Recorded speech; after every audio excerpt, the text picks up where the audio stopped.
as the Washington Post put it this weekend, quote, OSHA, the federal agency in charge of worker safety, has not issued enforceable guidelines for protecting employees from the coronavirus, as it did during the H1N1 outbreak in 2009.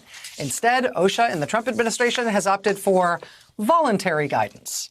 The agency said it plans no enforcement actions so as not to burden companies during the pandemic. Joining us now is David Michaels. He's Assistant Secretary of Labor for Occupational Safety and Health during the Obama administration. Mr. Michaels, thank you so much for making time to be here this evening. It's a real honor to have you here. Well, thank you for inviting me on your show, Rachel. I'm not an expert when it comes to this kind of stuff, but I know you are. Let me just, before you start, let me just ask you if I said anything wrong there, or if I described OSHA in a way that doesn't comport with your understanding.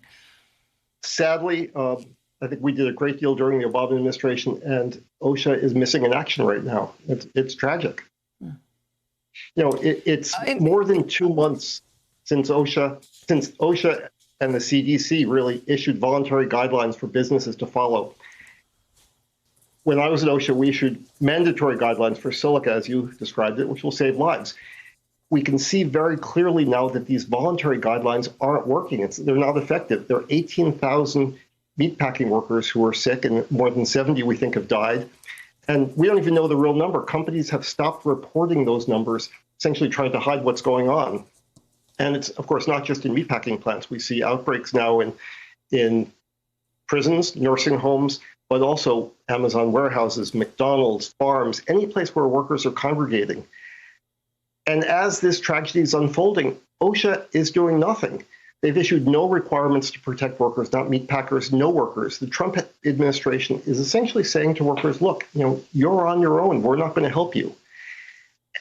The problem that, beyond the fact that it's killing workers, is it's going to mean we can't stop this epidemic, because the driver of this epidemic in many communities is workplaces. You talked about prisons a little earlier.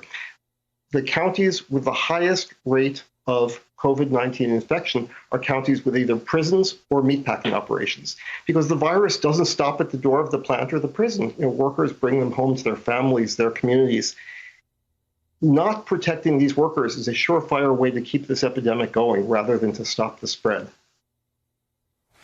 Let me ask you about what you just said about voluntary guidance and the fact that, for example, CDC and OSHA did produce some voluntary guidelines within the last few weeks in terms of what workplaces should do.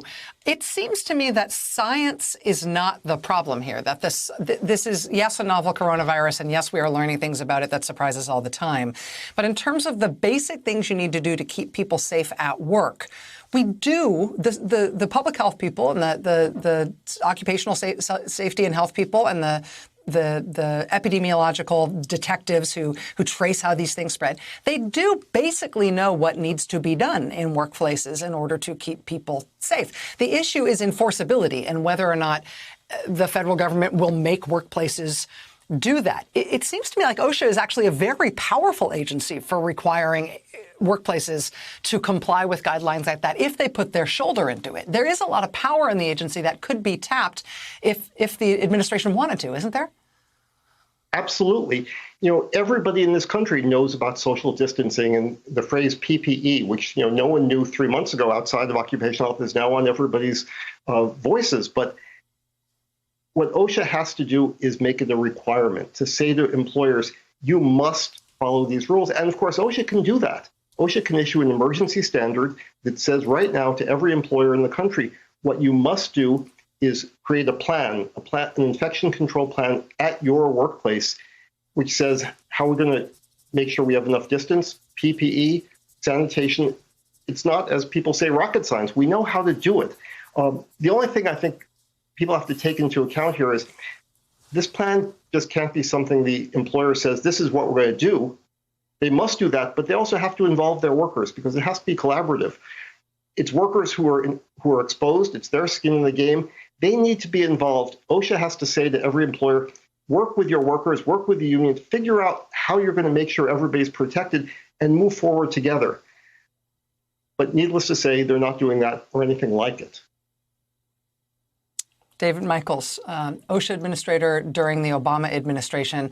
Thanks for sharing your expertise with us tonight. I hope you don't mind if we call you and ask you to come back. We've been focused on a lot of different kinds of workplaces that have been having real trouble, and we'd love to be able to tap your expertise to help understand what could be done. I'd be happy to return. Thanks for having me on. All right.